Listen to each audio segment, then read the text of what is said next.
You cannot take pictures of those cars. You can't take pictures of the inside of those cars because that's private property. And by doing such, you are trespassing into that private property. That's ridiculous. I'm going to ask you to stop recording. I'm going to ask you to leave. And if you refuse to do that, then we'll take it up from the stuff from here. What you're trying to do is violate my constitutional rights, and I'm not going to let that happen. Audit here, back again with another video. Today we're at the Southaven City Hall here in Mississippi.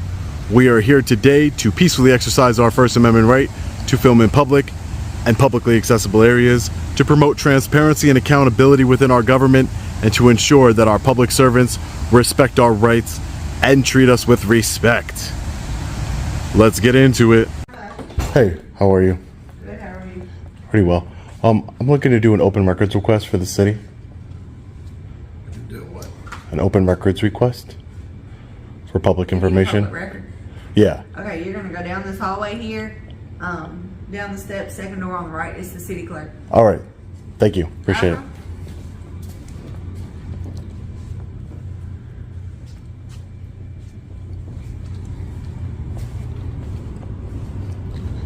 We have the tribute hall here. Our friendly reminder that they're always recording us, even though it always seems to be a problem when we record them. Hello. Hi, ma'am. How are you? I'm good. How are you? How can I help you today? I'm here to do a public records request. Okay.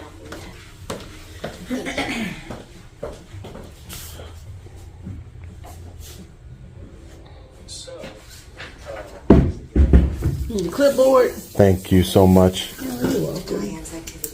Thank you. You're welcome. One more thing you can.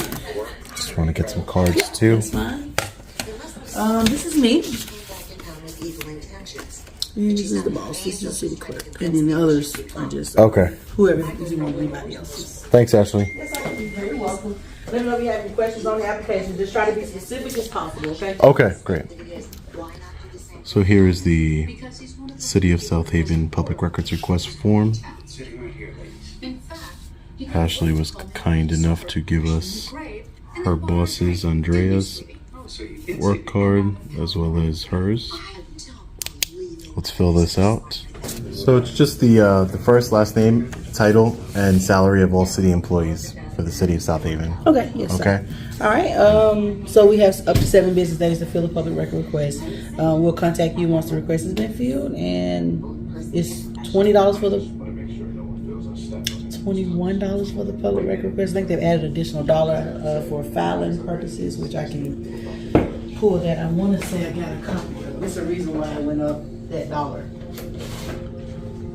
I gotta go get my reason, but it is an extra dollar, and I don't think we've updated this application to read such. Okay. Because this is just saying a 20, but I know they've went before the board with this whole dollar that the state's requiring for a filing fee. Okay. So we went in, opted in, and I gotta get that updated.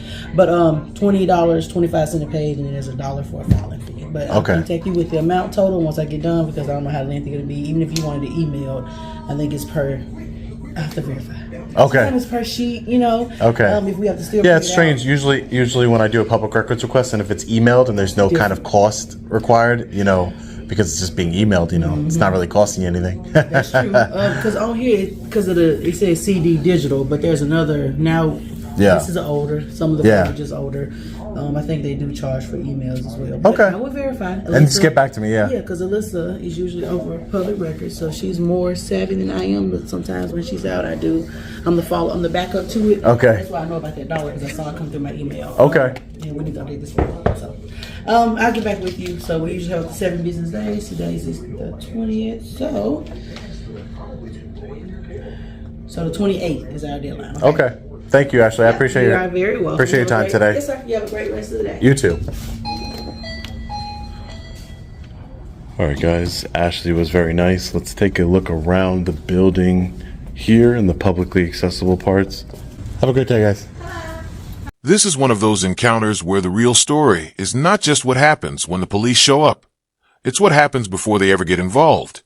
Because right from the opening seconds, this video throws the audience straight into conflict. Before anyone even knows the full context, there's already a voice insisting that cameras need to be shut down, that filming needs to stop, and that certain things simply cannot be recorded. And that instantly tells you what kind of confrontation this is about to become. What makes this opening especially powerful is that it doesn't begin with chaos. It begins with a warning. A warning that someone, somewhere in this building or department, clearly has a problem with being observed. And once that seed is planted, everything that follows starts carrying a lot more weight.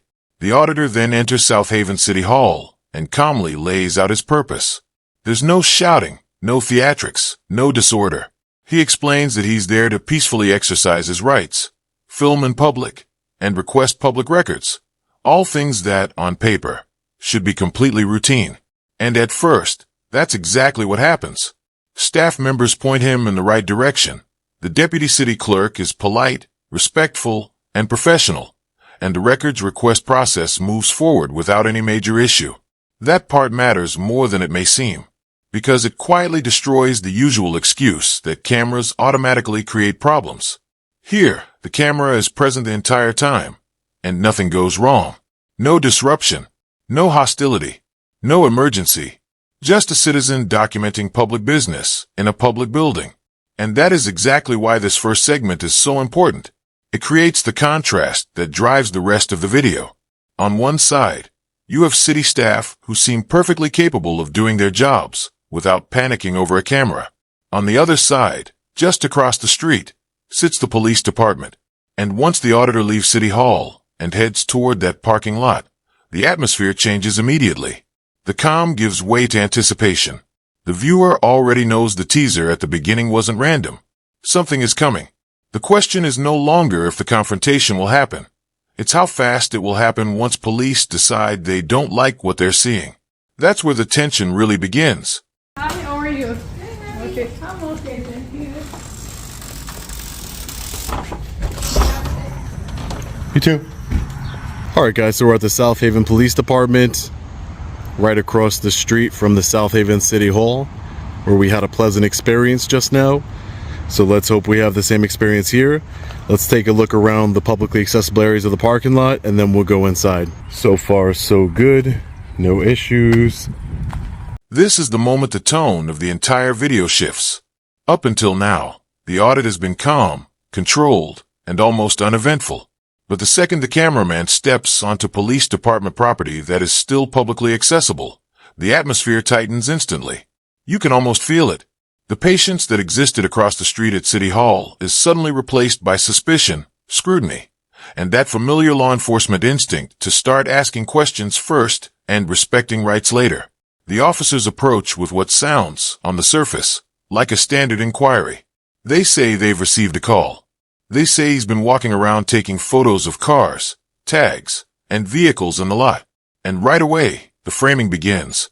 Instead of approaching him as someone lawfully documenting from a public area, they start treating the act of observation itself as suspicious.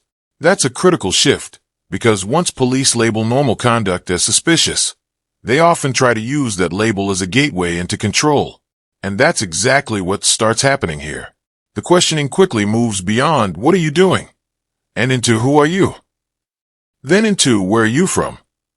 Then into "who do you work for?" And finally, the one question that so many of these encounters inevitably revolve around: do you have ID? What's interesting is how quickly the interaction reveals itself to be less about safety and more about compliance. The auditor answers calmly. He explains he's a journalist. He says he's gathering content. He doesn't get hostile. He doesn't become disorderly. But none of that seems to matter, because the officers are no longer really focused on his conduct. They're focused on whether he will submit. And when he refuses to identify himself, the temperature rises immediately. This is where the dynamic changes from casual contact to subtle power struggle. The officers invoke policy, which is something viewers hear constantly in these videos. They argue that they always identify the people they speak to. But that's the problem. Policy is not law. And the auditor knows it. He calmly pushes back and makes his position clear. Unless he's suspected of a crime, he's not handing over his identity just because they asked for it. That refusal is what transforms this from a routine stop into a real constitutional confrontation. Because now, the officers are standing at a crossroads. They can either respect the boundary or escalate, because they don't like being told no. And what happens next makes it very clear which direction they choose.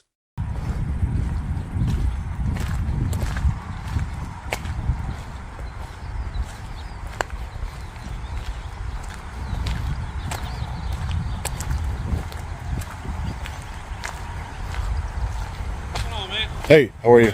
Good. Lieutenant Coke, Southaven Police Department. Something we can help you with? No. No? Your name is Sergeant? I'm Lieutenant Coke with the Southaven Police Department. And your name, Sergeant? Jackie. Thank you. I just got a call saying you're kind of walking around, like taking photos of people's tags and in their cars and stuff. Yeah, that's what I was Is there a doing. reason for that? Yeah, I'm a journalist. I was just gathering content for a story. I'm taking pictures of like the different license plates and stuff. So, taking personal license plates and government tags, or Well, I don't know what's the difference between personal and government. Some of them say, government, one doesn't. well, one of them over here says law enforcement on it, so I don't know. You know what I Are mean? you from Mississippi, or Oh, I'm not from the area. No, where are you from? I don't want to answer that. Don't want to answer that. Yeah, Who do you work for? We're journalists. I'm independent, meaning that I work for myself. That's Do you have correct. an ID on you? No, I don't have any ID on me. No, You don't have any type of form of identification? No, anything, something no. with your picture on it? no. Nothing at all? No. Do you have an ID out of a state? What does it matter if I have an ID? Because it's policy for us when we get out and speak with somebody, we identify who they are, so that way we can add it to our CAD notes, so that way if something happens or if somebody wants to file a complaint or whatever, it makes This is the heart of the entire encounter. The moment where the interaction stops being a simple conversation and becomes a full-blown clash over power, control, and constitutional limits. And once this section begins, the officers start revealing exactly how far they're willing to go to pressure compliance out of someone who clearly knows the law. The first major turning point comes when the officer essentially tries to condition the cameraman's rights on obedience. In other words, if you won't identify yourself, then maybe you shouldn't be standing here filming. That is an incredibly revealing moment because it exposes the real issue. This is no longer about public safety.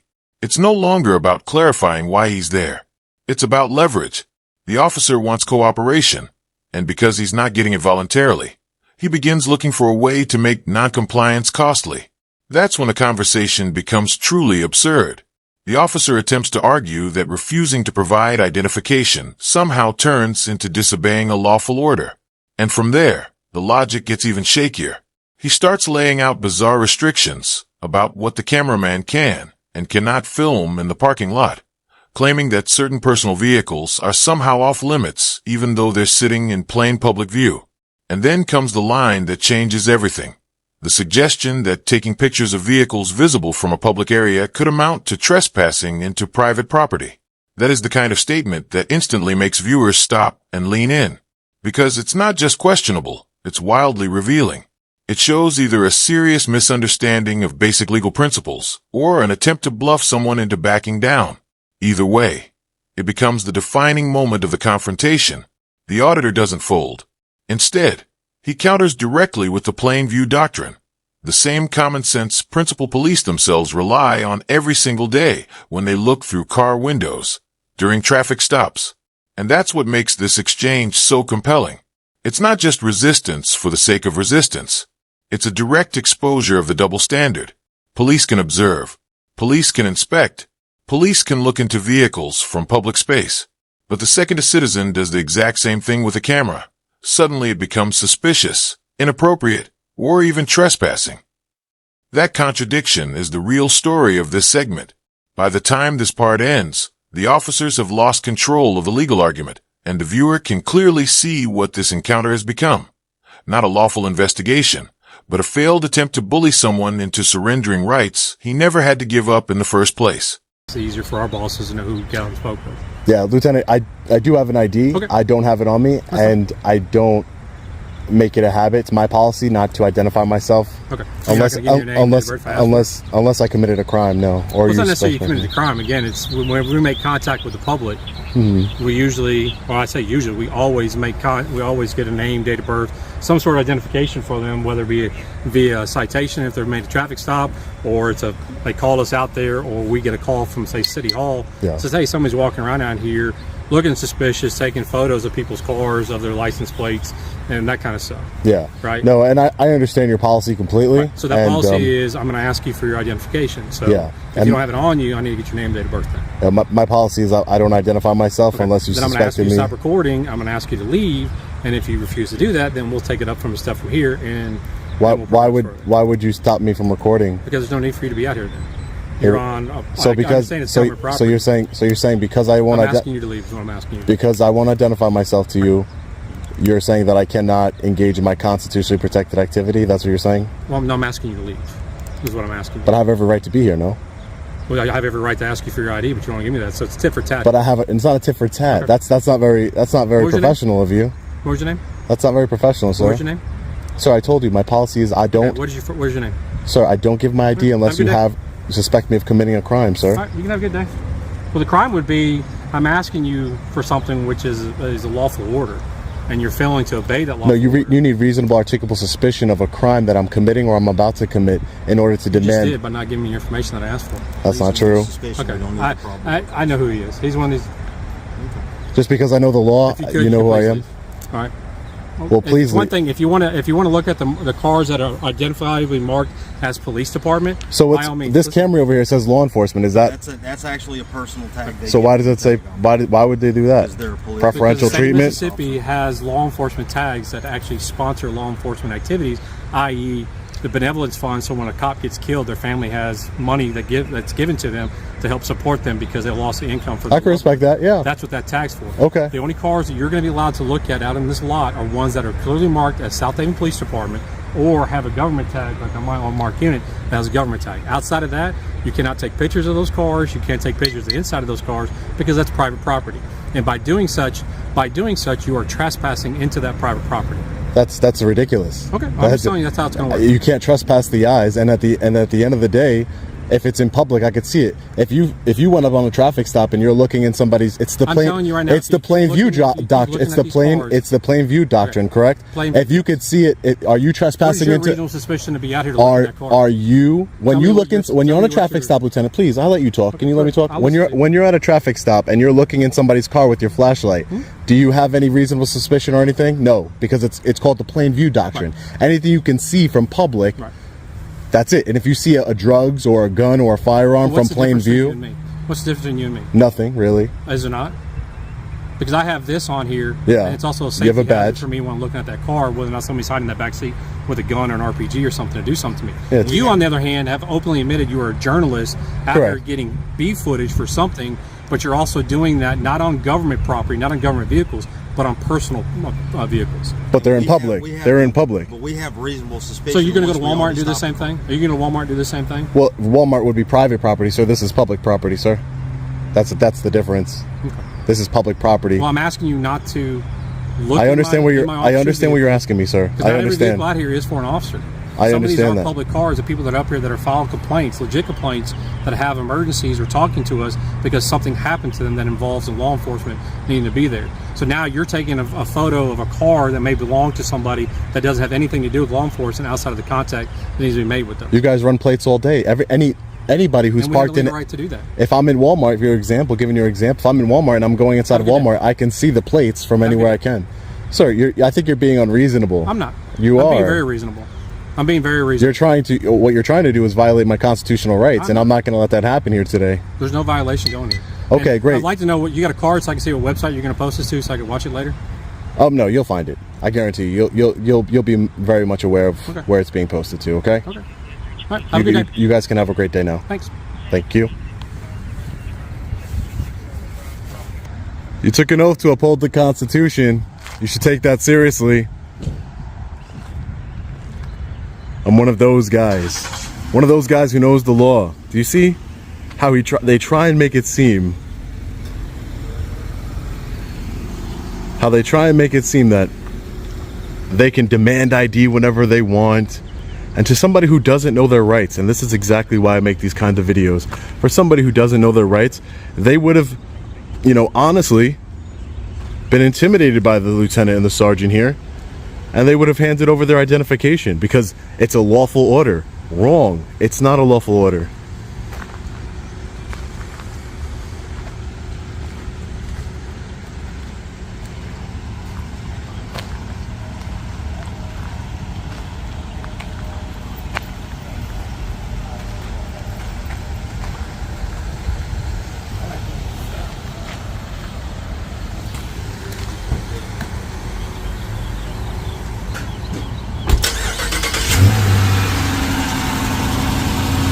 Now they're going to go about their day. This is public property. He's not going to stop me from walking around public property and taking pictures of vehicles like they do it all the time. They look inside vehicles. It's called the plain view doctrine. They need to learn the law. They need to uphold the Constitution of the United States. That's what they need to do. Here he comes, making his U-turn over here.